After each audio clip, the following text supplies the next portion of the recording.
الحمد لله وكفى وسلام على عباده الذين اصطفى.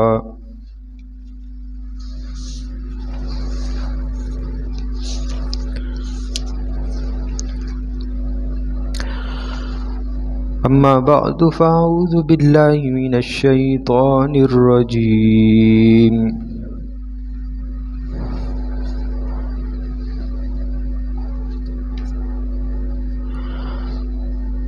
قال الله تعالى في القرآن المجيد والفرقان الحميد: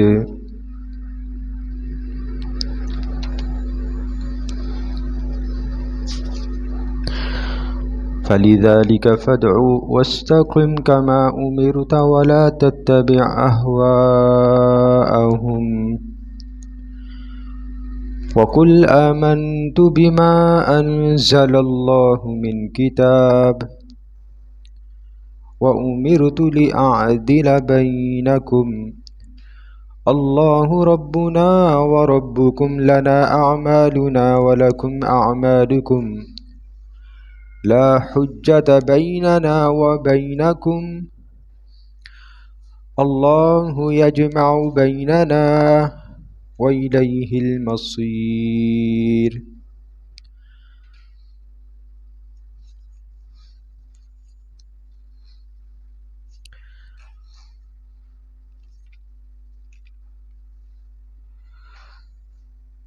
صدق الله وصدق رسوله النبي الكريم ونحن على ذلك لمن الشاهدين والشاكرين والحمد لله رب العالمين.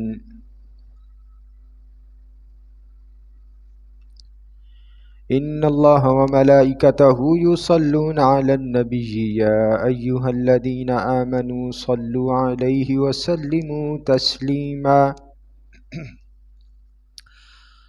اللهم صل على محمد وعلى آل محمد كما صليت على إبراهيم وعلى آل إبراهيم إنك حميد مجيد.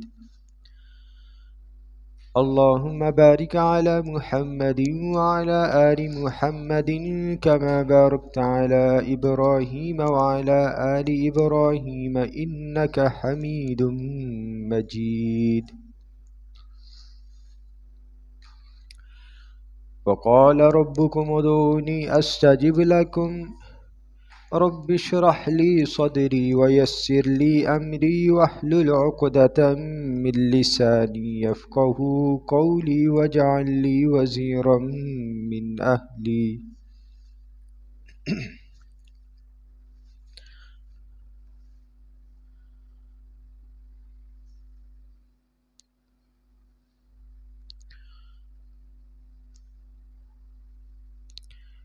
حضور نبی کریم صلی اللہ علیہ وسلم عدل و انصاف کے جس بلند ترین مرتبے پر فائز تھے،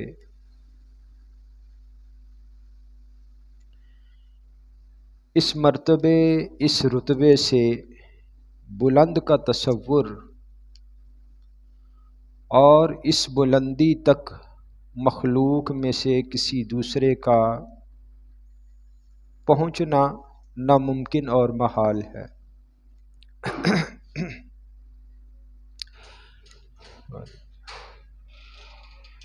حضور نبی کریم صلی اللہ علیہ وسلم کی حیات مبارکہ، حیات طیبہ کا ہر گوشہ، ہر لحظہ، ہر لمحہ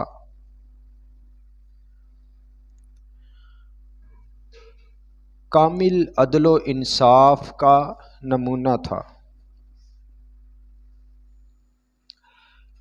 حضور نبی کریم صلی اللہ علیہ وسلم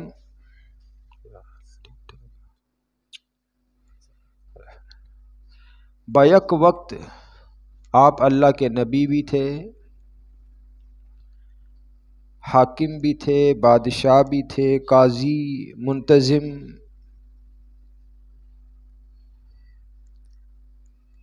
شوہر کی حیثیت سے بھی آپ باپ بھی تھے،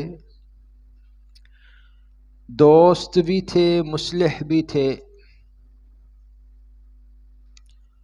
اور ان تمام ذمہ داریوں کو حضور نبی کریم صلی اللہ علیہ وسلم نے کامل انصاف کے ساتھ آپ نے نبھایا ہے۔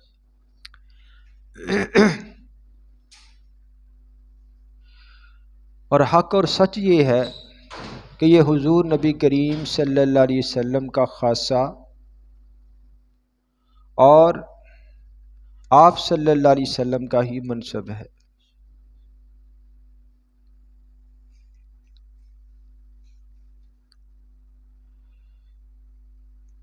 مشکات شریف کی حدیث ہے، نسائی شریف کے حوالے سے حضرت شریک ابن شہاب تابعی یہ روایت کرتے ہیں، کہتے ہیں کہ میری بڑی آرزو تھی کہ میں حضور نبی کریم صلی اللہ علیہ وسلم کے کسی صحابی سے ملاقات کروں، ملاقات کی سعادت اور شرف حاصل کروں اور ان سے خوارج کے بارے میں پوچھوں۔ خوارج ایک فرقہ ہے گمراہ،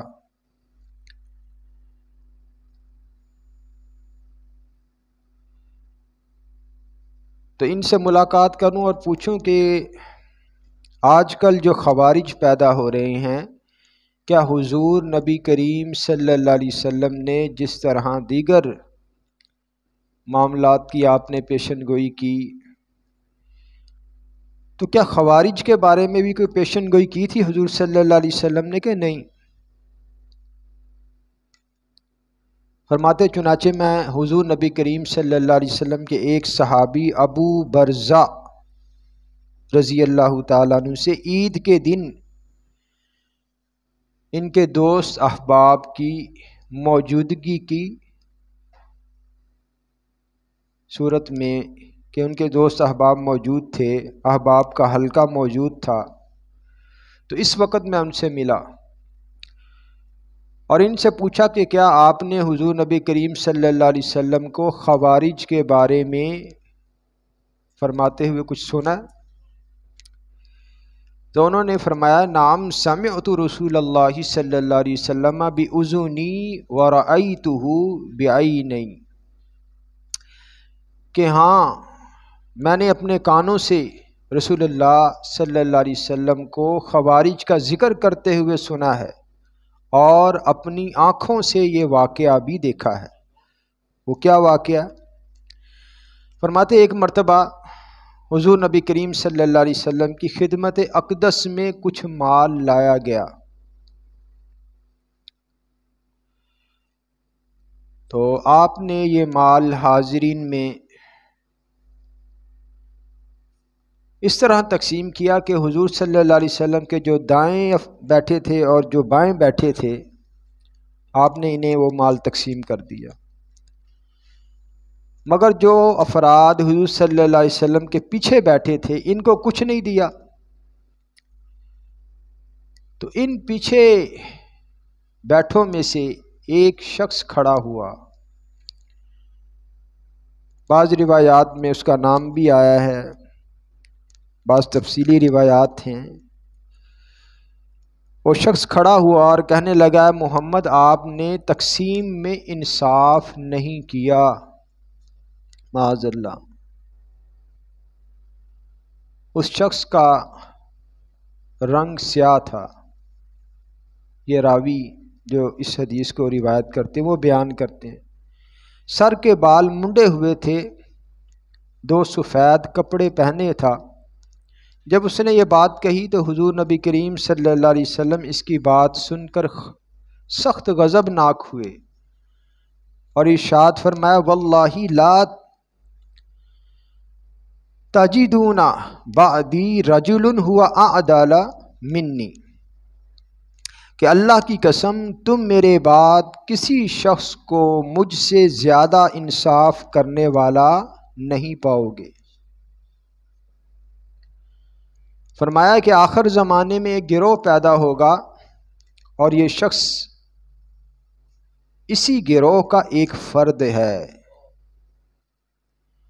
اس گروہ کے لوگ قرآن پڑھیں گے لیکن ان کا پڑھنا ان کے حلق سے آگے نہیں جائے گا، یعنی قرآن تو پڑھتے ہوں گے لیکن عمل نہیں ہوگا۔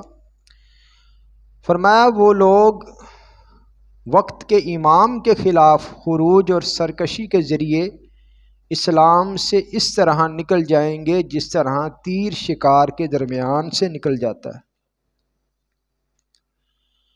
فرمایا ان لوگوں کی علامت یہ ہے کہ ان کے سر منڈے ہوئے ہوں گے۔ اس گروہ کے لوگ ہر زمانے میں پائے جائیں گے اور ہمیشہ خروج کرتے رہیں گے یہاں تک کہ ان کا آخری شخص مسیح دجال ہوگا، جو حضرت عیسیٰ علیہ السلام کے خلاف خروج کرے گا جب حضرت عیسیٰ علیہ السلام قیامت کے قریب نازل ہوں گے۔ فرماتے حضور نے فرمایا لہذا جب بھی تمہارا ان لوگوں سے سامنا ہو جائے ان کو قتل کر ڈالو، وہ لوگ انسانوں اور جانوروں میں بدترین مخلوق ہیں۔ اب یہاں اس روایت میں دو باتیں اہم ہیں، ایک تو اس میں اعدل کا لفظ موجود ہے۔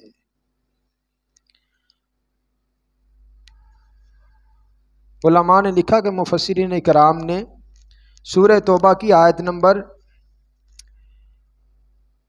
58 کی تفسیر کے تحت اس حدیث کو اور اس واقعے کو بیان کیا۔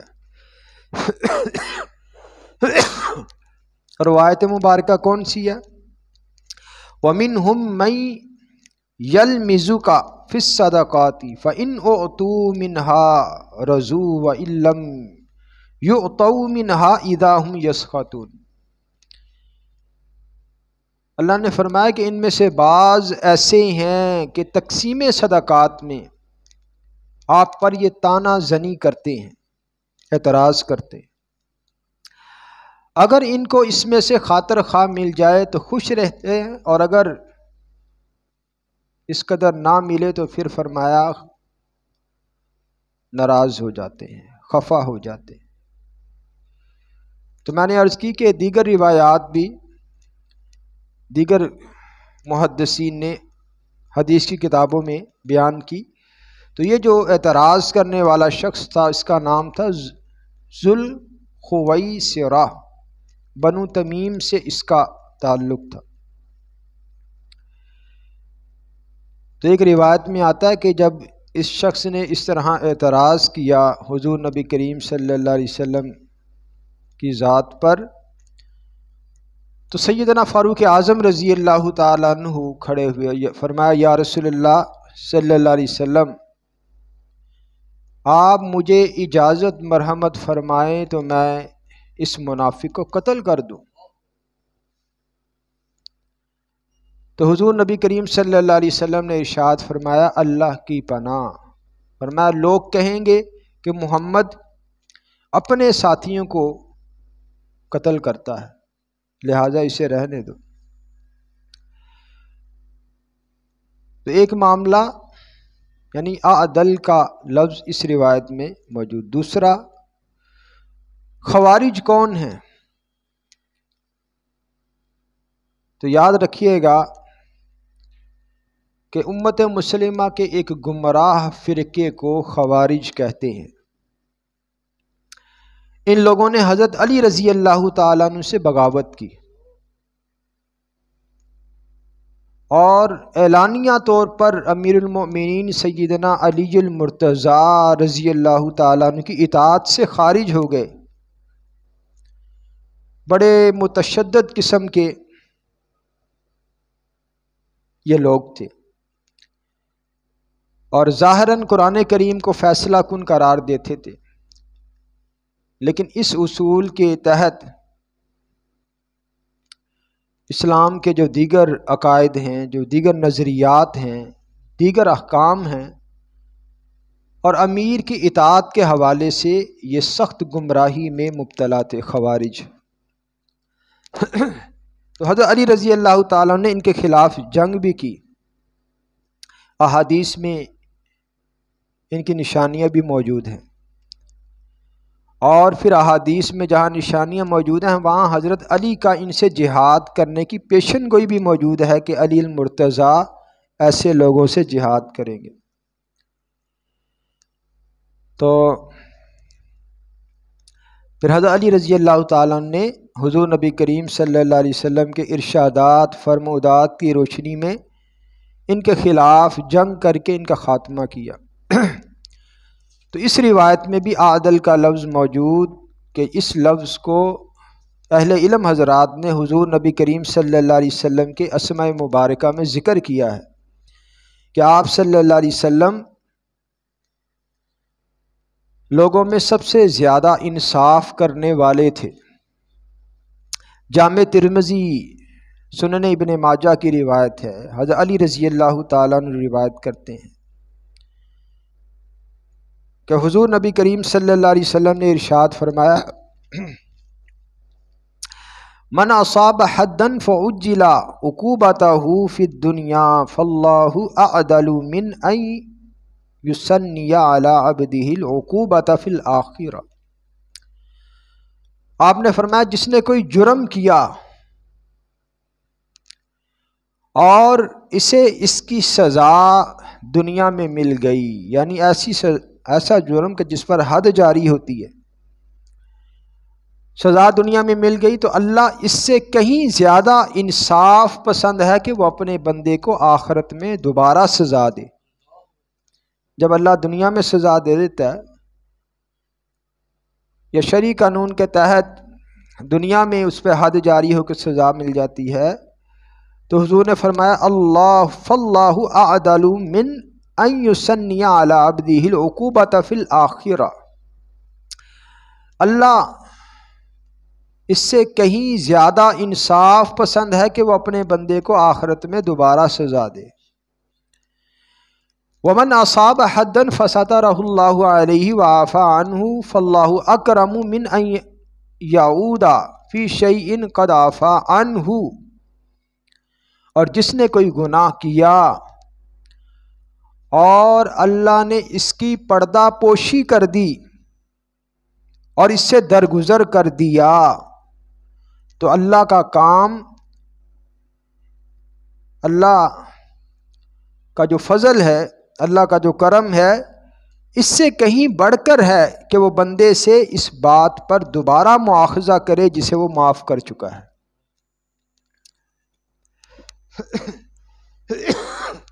تو دو لفظ، ایک اعدل دوسرا اکرم۔ تو اعدل کا لفظ اس روایت میں موجود ہے کہ اللہ بہت زیادہ انصاف پسند ہے، انصاف کرنے والا ہے۔ بخاری شریف میں اور مسلم شریف میں روایت ہے، حضرت عبداللہ بن عامر رضی اللہ تعالیٰ عنہ روایت کرتے ہیں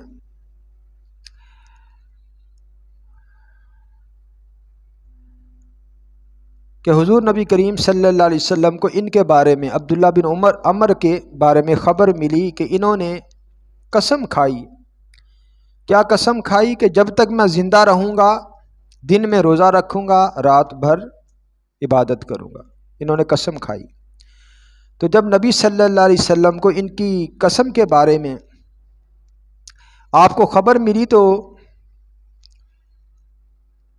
فرماتے ہیں کہ حضور صلی اللہ علیہ وسلم نے پوچھا کہ کیا آپ نے یہ قسم کھائی ہے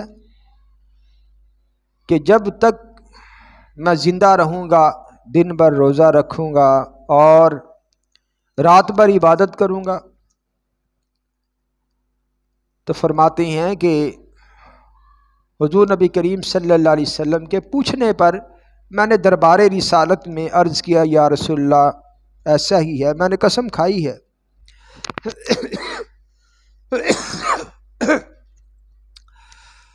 تو حضور صلی اللہ علیہ وسلم نے فرمایا انک لا تستطیع ذلک،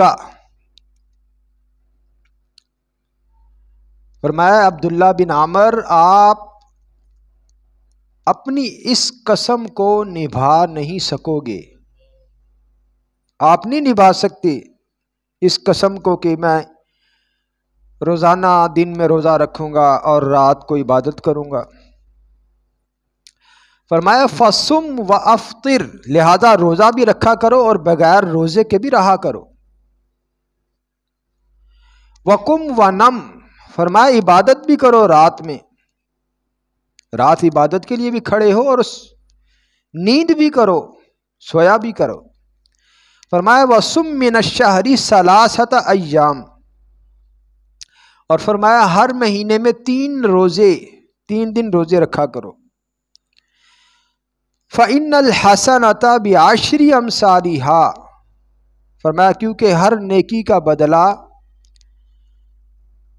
10 گنا ملتا ہے، یعنی کم از کم تو 10 گنا ہے، اللہ قادر ہے اس سے زیادہ بھی 70 گنا بھی دے دے، 700 گنا بھی دے دے، اور یہ بھی ہو سکتا ہے کہ اللہ کو وہ ادا، وہ عمل ہی ایسا پسند آئے کہ وہ عمل ہی انسان کی نجات کا ذریعہ بن جائے، اللہ رحمت کر دے۔ فرمایا وذالک مثل صیام الدہر، یہ مہینے میں 3 روزے، فرمایا کہ اس طرح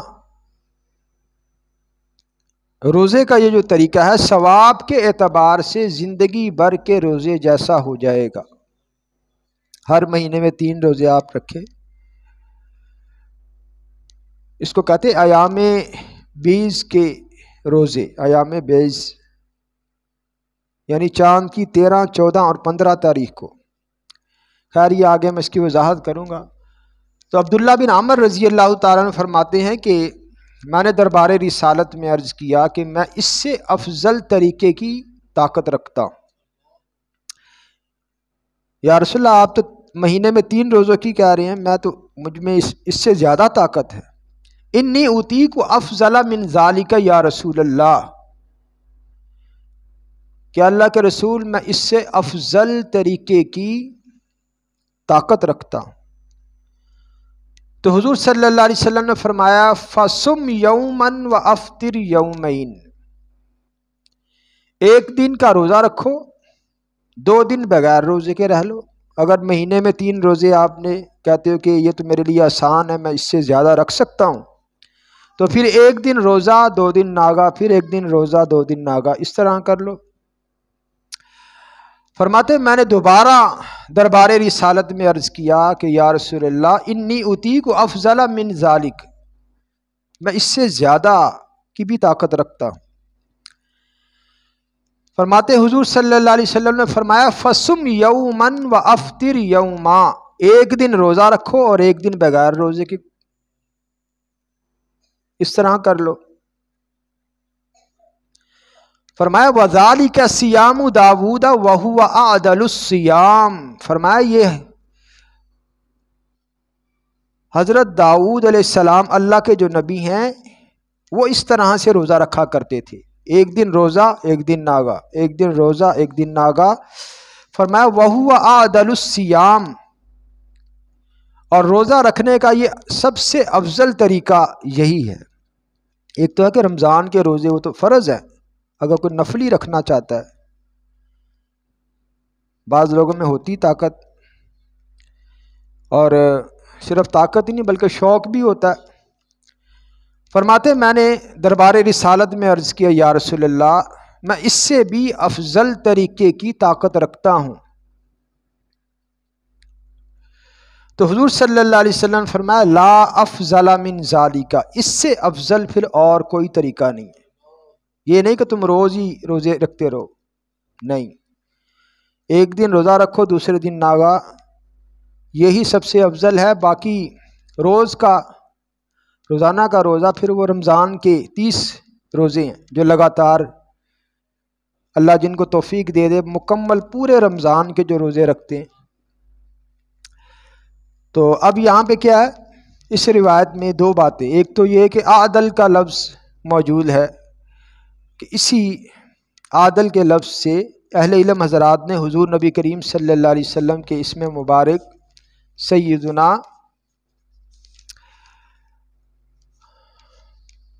اعدل الناس صلی اللہ علیہ وسلم کہ حضور نبی کریم صلی اللہ علیہ وسلم لوگوں میں سب سے زیادہ عدل کرنے والے تھے، اس کو ذکر کیا۔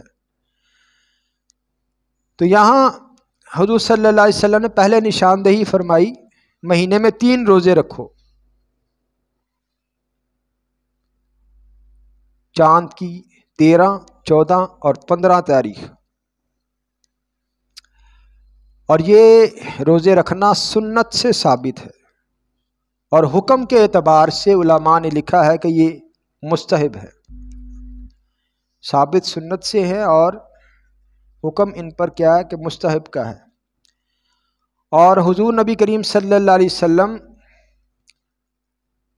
اس کا حکم بھی فرماتے تھے، تاکید کرتے تھے، اور ان روزوں کو پورا سال روزہ رکھنے کے مثل قرار دیتے تھے۔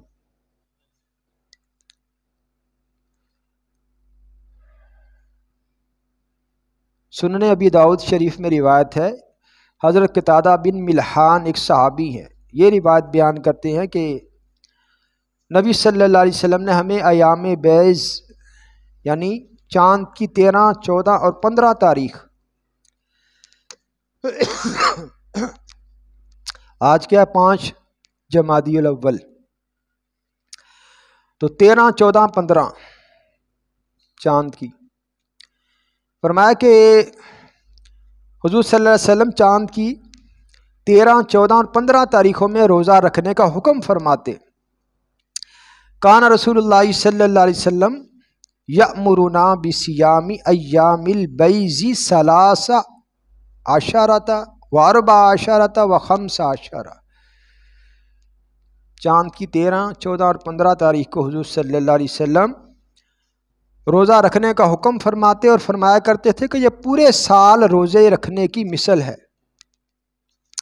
اور بخاری اور مسلم شریف کی روایت حضرت عبداللہ بن عمر بن العاص رضی اللہ تعالیٰ عنہ سے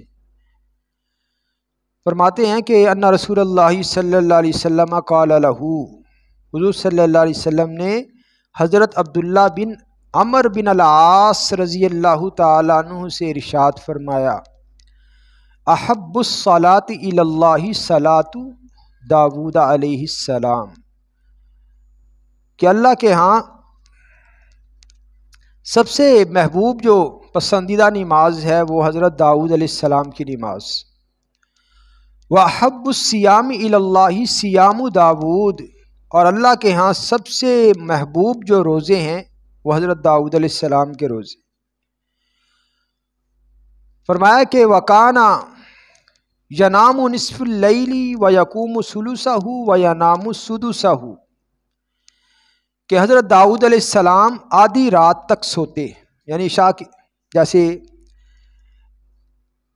ہمارے پہ اگر یہ لاگو کیا جائے تو عشاء کی نماز انسان پڑھ کے سو جائے، آدھی رات تک سوئے، آدھی رات تک اٹھ کے پھر تہائی رات تک نماز پڑھے۔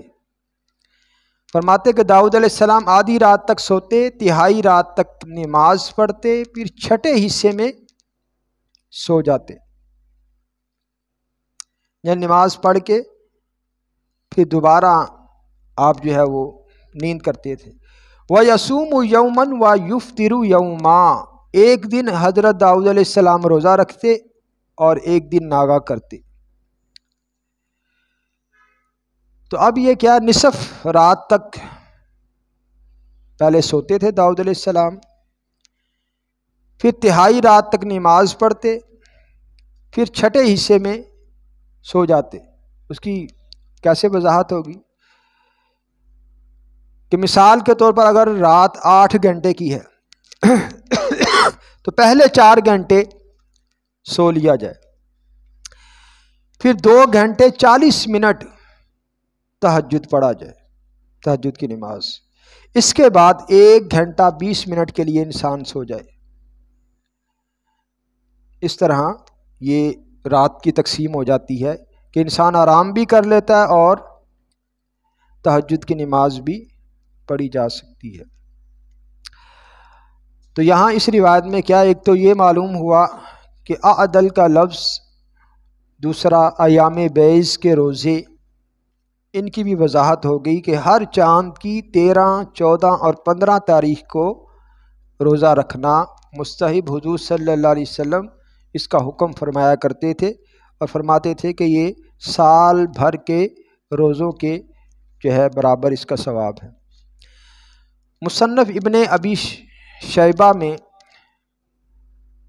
مروی ہے، ابو حیان یہ روایت کرتے ہیں اپنے والد سے کہ ھذا رجار لشریح ولہ بنون، کہ حضرت شریح کا ایک پڑوسی جس کے ایک سے زائد بچے تھے وہ ان کے پاس آیا۔ حضرت شریح جو تھے ان کے بارے میں آتا ہے کہ محدثین کرام فرماتے کہ یہ حضور نبی کریم صلی اللہ علیہ وسلم کے دور رسالت میں ایمان لائے، لیکن نبی صلی اللہ علیہ وسلم کی زیارت کا شرف حاصل نہیں ہوا۔ ایسے اور بھی بہت سی شخصیات تھی کہ دور رسالت میں ایمان لے آئے لیکن حضور صلی اللہ علیہ وسلم کو دیکھنے کا، دیدار کا، زیارت کا شرف حاصل نہیں ہوا۔ تو صحابیت کا اعزاز وہ حضور صلی اللہ علیہ وسلم کی دیدار کے ساتھ خاص ہے۔ چاہے کوئی شخص حضور صلی اللہ علیہ وسلم کے دور رسالت میں ایمان لے آئے، لیکن جب تک حضور صلی اللہ علیہ وسلم کی صحبت اختیار نہیں کرے گا، دیدار نہیں کرے گا، اس کو صحابی ہونے کا شرف حاصل نہیں ہوگا۔ تو یہ حضرت شریح یہ نبی صلی اللہ علیہ وسلم کے دور رسالت میں ایمان لاتے ہیں لیکن دیدار نصیب نہیں ہوا، رسول اللہ صلی اللہ علیہ وسلم کی صحبت نصیب نہیں ہوئی۔ تو اب ان کے پاس ایک آدمی آیا، ان کا پڑوسی، اس کے تھوڑے چند اس کے بچے تھے، فقسم مالہ بینہم لا یعلو ان یعدلا، اور اس نے کیا کیا کہ اپنا مال بچوں کے درمیان برابری کا لحاظ رکھے بغیر تقسیم کر دیا، کسی کو تھوڑا دیا، کسی کو زیادہ دے دیا، کسی کو اور بڑھا کے دے دیا، کسی کو بہت کم دے دیا، اس طرح۔ ثم دعا شریحا فجاء، پھر اس نے حضرت شریح کو بلایا، آپ گئے، آپ کا وہ پڑوسی تھا۔ تو اس نے کہا کہ ابا امیہ انی قسمت مالی بین ولدی ولم آلو وقد اشہدتک، اے ابو امیہ، اے شریح، میں نے اپنا مال اپنے بچوں کے درمیان تقسیم کر دیا ہے اور برابری کی رعایت نہیں کی، اور اب میں آپ کو گواہ بنانا چاہتا ہوں تاکہ آپ گواہ ہو جاؤ کہ میں نے اپنا مال بچوں میں تقسیم کر دیا۔ تو حضرت شریح نے فرمایا اللہ کی قسم، تیری تقسیم سے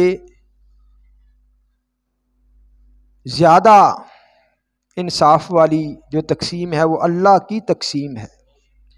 قسمت اللہ اعدل من قسمتی کا، اللہ کی تقسیم تیری تقسیم سے زیادہ انصاف والی ہے۔ فرددہم الی سہام اللہ وفرائضہ واشہدنی والا فلا تشہدنی، اپنی اس تقسیم کو ختم کر کے اللہ تعالیٰ کے مقرر کردہ حصوں کے مطابق تقسیم کرو بچوں میں، اور پھر مجھے گواہ بناؤ ورنہ میں گواہ نہیں بنوں گا۔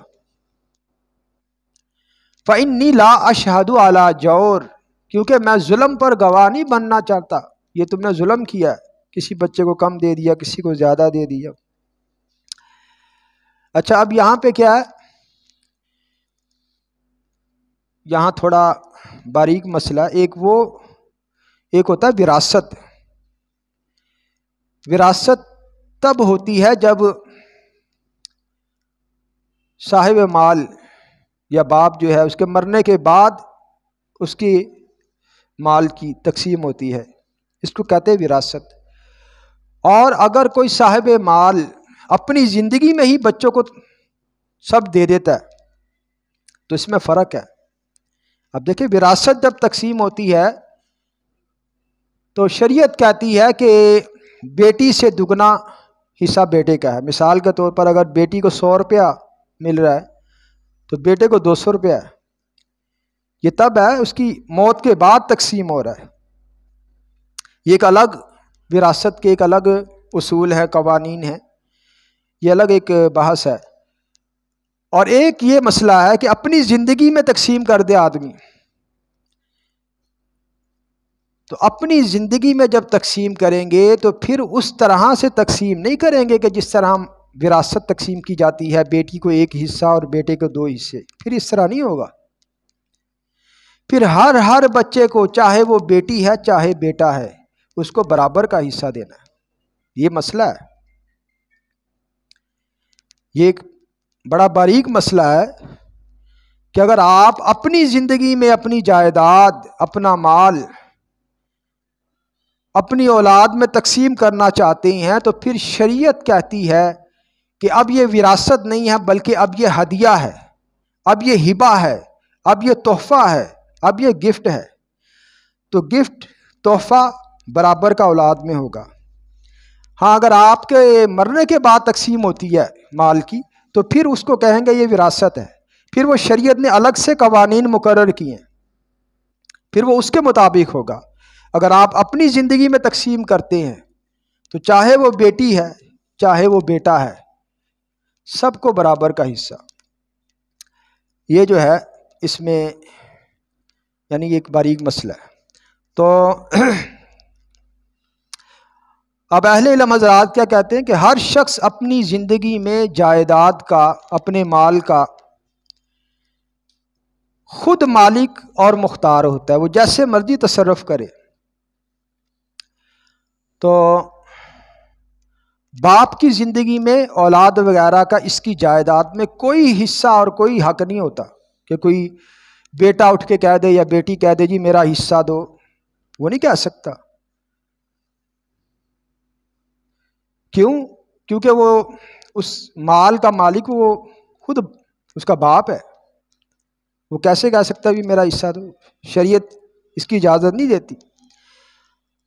اچھا، تو اگر باپ اپنی زندگی میں اپنی جائیداد خوشی اور رضا سے اولاد میں تقسیم کرنا چاہے تو کر سکتا ہے. وہ طریقہ میں نے بتا دیا برابر کا. یہ واضح ہو گیا مسئلہ. یعنی جو اپنی زندگی میں جو جائیداد، جو مال تقسیم کیا جائے وہ میراث اور وراثت نہیں ہوتی. وہ کیا ہوتا ہے؟ وہ ہبہ، وہ تحفہ، وہ گفٹ ہوتا ہے. اور اس کے بارے میں شریعت کہتی ہے کہ پھر اپنی اولاد میں برابری کرنی. اس کی دلیل کیا ہے؟ ایک صحابی تھے نعمان بن بشیر رضی اللہ تعالیٰ عنہ، مشکات المصابیح میں مسلم شریف کے حوالے سے روایت ہے کہ ان اباہ عطا بہ رسول اللہ صلی اللہ علیہ وسلم. نعمان بن بشیر رضی اللہ تعالیٰ عنہ فرماتے کہ ان کے باپ دربار رسالت میں حاضر ہوئے اور عرض کیا انی نحلت بنی ھذا غلاما کان لی. یا رسول اللہ صلی اللہ علیہ وسلم، میں نے اپنے بیٹے کو، یہ میرا ایک غلام تھا، وہ میں نے اس کو ہدیہ کیا ہے، وہ اس کو گفٹ کیا ہے، تحفے میں دیا ہے. تو حضور صلی اللہ علیہ وسلم نے فرمایا اکل ولدک نحلتہ مثل ھذا. فرمایا کیا تم نے اپنے باقی بچوں میں بھی ایسے ہی ایک ایک غلام انہیں دیا؟ اس نے کہا نہیں یا رسول اللہ، میں نے باقی بچوں کو نہیں دیا، صرف ایک بیٹے کو اپنا ایک غلام میں نے دیا، عطا کیا. حضور نے فرمایا فرجعہ، پھر یہ جو نعمان بیٹا جس کو آپ نے اپنا ایک غلام تحفتاً دیا ہے، وہ غلام اس سے واپس لے لو. اگر آپ نے سب بچوں کو نہیں دیا تو پھر اس بچے سے واپس لے لو. اور ایک روایت میں آتا ہے کہ وہ روایت کون سی ہے کہ وہ بھی یعنی اسی سے ملتی جلتی روایت ہے صحیح بخاری شریف میں. تو اس میں نبی صلی اللہ علیہ وسلم نے حضرت نعمان بن بشیر رضی اللہ تعالیٰ عنہ کے والد حضرت بشیر رضی اللہ تعالیٰ عنہ کو کیا فرمایا؟ فاتقوا اللہ واعدلوا بین اولادکم، کہ اللہ سے ڈرو اور اپنی اولاد کے درمیان انصاف کرو.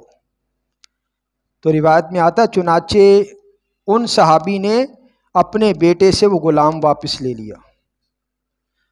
یعنی نہیں ہوگی اتنی استطاعت کہ ہر بیٹے کو غلام دے، اور حضور دربار رسالت سے حکم ہو رہا ہے کہ ہدیہ دینے میں اپنی اولاد میں برابری کرنی ہے. تو یہ میں نے وضاحت آپ کے سامنے رکھ دی کہ اپنی زندگی میں جائیداد کی تقسیم وہ ہبہ ہے، وہ تحفہ ہے، وہ گفٹ ہے، وہ ہدیہ ہے، اور اس بارے میں شریعت کہتی ہر بچے کو، چاہے وہ بیٹا چاہے بیٹی، برابری. اور اگر مرنے کے بعد تو پھر وہ انہی اصولوں کے مطابق تقسیم ہوگی جو شریعت کہتی ہے. بیٹی کو 1 حصہ، بیٹے کو 2. یہ تھوڑا سا فرق ہے. احیاء العلوم میں امام غزالی رحمہ اللہ فرماتے ہیں وَقَانَ أَحْلَمُ النَّاسِ وَأَشْجَعُ النَّاسِ وَأَعْدَلُ النَّاسِ. اب دیکھیں حضور نبی کریم صلی اللہ علیہ وسلم کے اسماء مبارکہ کا موضوع ہے، اور کتنا مبارک موضوع ہے کہ اس موضوع کے برکت سے ہمیں دیگر مسائل بھی معلوم ہو رہے ہیں. کہ میرا نہیں خیال کہ یہ ہر آدمی کو پتہ ہو. اللہ تعالی ہمیں جو ہے جس طرح اللہ نے توفیق دی ہے سننے کی، تو اللہ تعالی ہم سب کو عمل کرنے کی بھی توفیق عطا فرمائے. احیاء العلوم میں امام غزالی رحمہ اللہ فرماتے وَقَانَ أَحْلَمُ النَّاسِ وَأَشْجَعُ النَّاسِ وَأَعْدَلُ النَّاسِ، کہ حضور نبی کریم صلی اللہ علیہ وسلم احلم الناس واشجع الناس وعادل الناس وعف الناس، نبی صلی اللہ علیہ وسلم بہت بردبار، بہادر، لوگوں میں سب سے زیادہ انصاف کرنے والے اور بہت زیادہ پاک دامن تھے. تو میں نے پہلے عرض کی کہ نبی صلی اللہ علیہ وسلم نے ہر حیثیت سے، چاہے وہ گھریلو زندگی ہے، چاہے وہ باہر کے معاملات ہے، لین دین کے معاملات ہے، ہر معاملے میں نبی صلی اللہ علیہ وسلم نے کامل انصاف کا مظاہرہ کیا. اب ترمذی شریف کی روایت ہے، ام المؤمنین سیدہ عائشہ صدیقہ رضی اللہ تعالیٰ عنہ ارشاد فرماتی ہیں، اب اس روایت سے معلوم ہوگا کہ نبی صلی اللہ علیہ وسلم نے اپنی ازواج کے معاملے میں بھی انصاف سے کام لیا. فرماتی ہیں ان النبی صلی اللہ علیہ وسلم کان یقسم بین نسائہ فیعدل، کہ حضور نبی کریم صلی اللہ علیہ وسلم اپنی بیویوں کے درمیان باری تقسیم کرتے ہوئے آپ عدل کرتے تھے. اور فرماتے اللہم ھذہ قسمتی فیما املک فلا تلمنی فیما تملک ولا املک، فرماتے ہیں اللہ یہ میری تقسیم ہے جس پر مجھے قدرت ہے. فرمایا لیکن جس کی اے اللہ تو قدرت رکھتا ہے میں قدرت نہیں رکھتا. اے اللہ جس کی قدرت تو رکھتا ہے میں نہیں رکھتا، اے اللہ اس کے بارے میں مجھے ملامت نہ کرنا. یعنی اللہ سے التجا ہے کہ اس معاملے میں بھی مجھے عدل و انصاف پر قائم رہنے کی توفیق عطا فرما. مسند احمد کی روایت ہے، نبی صلی اللہ علیہ وسلم کی صفت کیا ہے؟ حضور صلی اللہ علیہ وسلم لوگوں میں سب سے زیادہ انصاف کرنے والے عادل ہیں. قبیلہ بنو مخزوم کی ایک عورت چوری کرتی پکڑی گئی، مشہور واقعہ ہے.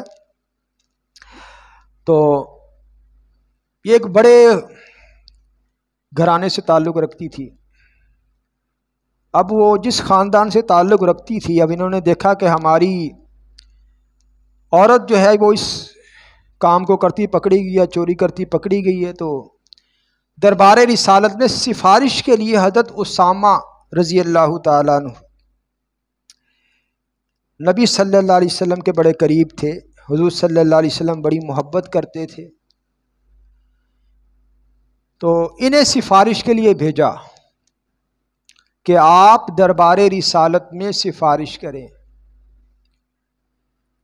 کہ سزا میں کوئی کمی کر دی جائے، تو جب حضور صلی اللہ علیہ وسلم نے حضرت اسامہ رضی اللہ تعالیٰ عنہ کی بات سنی تو روایت میں آتا ہے آپ کا چہرہ انور غصے سے سرخ ہو گیا. یہ مسند احمد کی روایت ہے. آپ نے لوگوں کو جمع کیا، فرمایا تم سے پہلی قومیں اسی وجہ سے ہلاک ہوئیں کہ جب ان میں سے کوئی بڑا آدمی چوری کرتا، جرم کرتا تو اسے چھوڑ دیتے، جب کوئی عام آدمی چوری کرتا تو اسے سزا دیتے تھے. فرمایا پہلی قومیں وہ اسی کام کی وجہ سے برباد ہوئیں. فرمایا اللہ کی قسم لو کانت فاطمہ لقطعت یداہا، کہ اگر میری بیٹی فاطمہ الزہراء رضی اللہ تعالی عنہا اگر یہ بھی چوری کرتی تو میں ان کا بھی ہاتھ کاٹ دیتا. اور روایت میں آتا کہ آپ نے پھر اس عورت کا ہاتھ کٹوایا. فرمایا پہلی قومیں اسی وجہ سے کہ جب معاشرے سے بھائی انصاف ختم ہو جائے تو پھر معاشرے تباہ ہو جاتے ہیں، قومیں تباہ ہو جاتی ہیں. آج ہمارے ملک میں بھی یہی ہے، جس کا ہزاروں کا معاملہ ہوگا وہ عام معاشرے میں بھی وہ بیچارہ وہ پکڑا جاتا ہے اور حکومتی کاغذات سے بھی نہیں چھٹتا. اور جنہوں نے کروڑوں اربوں خربوں چرائے ہوتے ہیں ایسے ہی بعض قرضے کے نام پہ لے لیتے ہیں اور اربوں معاف بھی ہو جاتا ہے.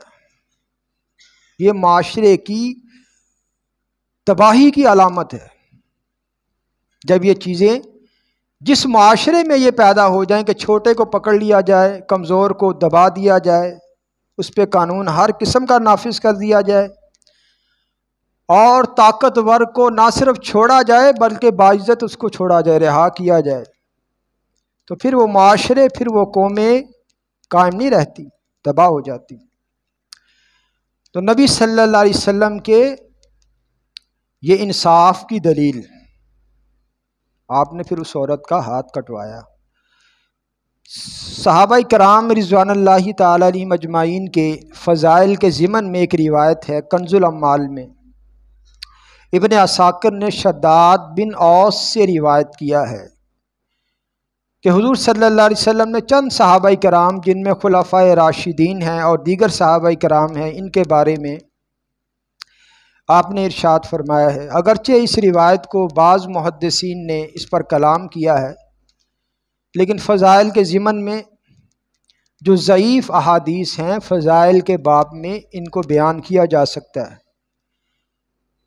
اور جس چیز کا تعلق عقیدے سے ہو، عمل سے، عقیدے سے ہو، پھر اس کے لیے قرآن کریم میں سے واضح کوئی حکم یا پھر احادیث نبویہ میں سے کوئی صحیح حدیث کا ہونا ضروری ہے. تو کنز الاموال میں مروی ہے حضور صلی اللہ علیہ وسلم نے ارشاد فرمایا ابو بکر میری امت کے سب سے زیادہ نرم دل اور رحم دل شخص ہیں. فرمایا عمر بن خطاب رضی اللہ تعالیٰ عنہ کے بارے میں آپ نے فرمایا وعمر بن الخطاب خیر امتی واعدلها، فرمایا میری امت کے بہترین جو شخص ہیں اور سب سے زیادہ انصاف کرنے والے جو شخص ہیں وہ عمر بن خطاب ہیں. اور حضور نے سیدنا عثمان غنی رضی اللہ تعالیٰ عنہ کے بارے میں فرمایا کہ میری امت کے سب سے زیادہ حیادار اور شریف شخص وہ عثمان غنی ہے. سیدنا علی المرتضیٰ رضی اللہ تعالیٰ عنہ کے بارے میں فرمایا کہ علی بن ابی طالب رضی اللہ تعالیٰ عنہ میری امت کے عقل مند اور سب سے بہادر شخص ہیں. اور حضرت عبداللہ بن مسعود رضی اللہ تعالیٰ عنہ کے بارے میں فرمایا میری امت کے نیک اور امانت دار شخص ہیں. حضرت ابو ذر غفاری رضی اللہ تعالیٰ عنہ کے بارے میں فرمایا کہ ابو ذر میری اس امت کے سب سے زیادہ زاہد اور سچے انسان ہیں۔ حضرت ابو درداء رضی اللہ تعالیٰ عنہ کے بارے میں فرمایا کہ میری امت کے سب سے زیادہ عبادت گزار اور امتی شخص کون ہے؟ وہ ابو درداء ہے۔ فرمایا حضرت امیر معاویہ رضی اللہ تعالیٰ عنہ کے بارے میں کہ معاویہ بن ابو سفیان میری امت کے سب سے زیادہ بردبار، تحمل والے اور سخی آدمی ہے۔ وہ ایک روایت میں آتا ہے حضرت ابو سفیان رضی اللہ تعالیٰ عنہ کے بارے میں کہ ان کی اہلیہ نے حضور صلی اللہ علیہ وسلم کی بارگاہ میں آپ نے شکایت کی کہ آپ ذرا، حضرت ابو سفیان اس معاملے میں، پیسہ خرچ کرنے کے معاملے میں وہ ذرا کنجوس ہیں، تو یا رسول اللہ کیا میں ان کی اجازت کے بغیر ان کے مال میں سے تصرف کر سکتی ہوں؟ فرمایا ہاں، جائز تصرف ہو، گھر کے معاملے میں اولاد پر ہو تو بیوی بغیر شوہر کی اجازت کے اس کے مال میں سے لے سکتی ہے، جبکہ وہ جائز تصرف کرے۔ اچھا، ایک طرف تو حضرت ابو سفیان رضی اللہ تعالیٰ عنہ کے ساتھ یہ معاملہ ہے کہ وہ مال خرچ کرنے میں ذرا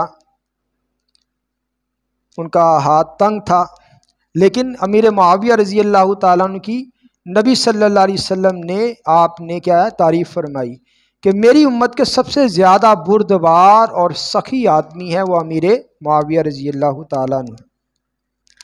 تو یہ نبی صلی اللہ علیہ وسلم کا اسم گرامی سیدنا اعدل الناس کے حضور نبی کریم صلی اللہ علیہ وسلم لوگوں میں سب سے زیادہ انصاف کرنے والے، اعدل الناس، سب سے زیادہ انصاف کرنے والے، یہ اسم گرامی، اس کے متعلق جو احادیث تھیں وہ میں نے آپ کے سامنے رکھ دی۔ نبی علیہ الصلوۃ والسلام کے وہ اسماء مبارکہ کے جن کی ابتدا، جن کا آغاز حرف الف سے ہوتا ہے، ان ناموں میں سے ایک نام سیدنا اطیبو، سیدنا اطیبو صلی اللہ علیہ وسلم۔ اطیب کا معنی ہوتا ہے بہت ہی پاکیزہ، یہ ایسی شخصیت جو خوشبو والی ہے، خوشبودار ہے۔ اس نام اطیب پر جو بحث ہے وہ پہلے ہو چکی ہے، لیکن اس کے ساتھ مزید جو صیغے تھے، الفاظ تھے، جیسے ایک کلمہ ہے، ایک صیغہ ہے اطیب الاخلاق، کہ سب سے زیادہ پاکیزہ اخلاق والے، وہ کون ہیں؟ وہ حضور صلی اللہ علیہ وسلم ہے۔ اسی طرح دوسرا صیغہ ہے اطیب الجسد، کہ سب سے زیادہ پاکیزہ جسم اور پاکیزہ بدن والے، یہ بھی کیا ہے؟ حضور صلی اللہ علیہ وسلم کی صفت ہے، اور اسی کو اہل علم حضرات نے اس نام کو جو ہے وہ ذکر کیا۔ اسی طرح ہے اطیب الذکر، پاکیزہ ذکر والے، اطیب الناس ریحا، خوشبو کے اعتبار سے لوگوں میں سب سے زیادہ پاکیزہ، یعنی یہ تمام اسماء مبارکہ اہل علم حضرات نے حضور نبی کریم صلی اللہ علیہ وسلم کے اسماء مبارکہ میں اس کو جو ہے وہ ذکر کیا ہے۔ تو اللہ تعالیٰ حضور نبی کریم صلی اللہ علیہ وسلم کے اسماء مبارکہ کے وسیلے سے اللہ ہمیں حضور نبی کریم صلی اللہ علیہ وسلم کی سچی محبت نصیب فرمائے، اور اس محبت کے وسیلے سے اللہ ہمیں حضور نبی کریم صلی اللہ علیہ وسلم کی اطاعت نصیب فرمائے، اور حضور نبی کریم صلی اللہ علیہ وسلم کی اطاعت کے وسیلے سے اللہ بروز محشر، بروز قیامت ہم سب کو حضور نبی کریم صلی اللہ علیہ وسلم کی شفاعت نصیب فرمائے، اور اللہ تعالی ہم سب کو سمجھ کے اور عمل کی توفیق عطا فرمائے۔ وما علینا الا البلاغ۔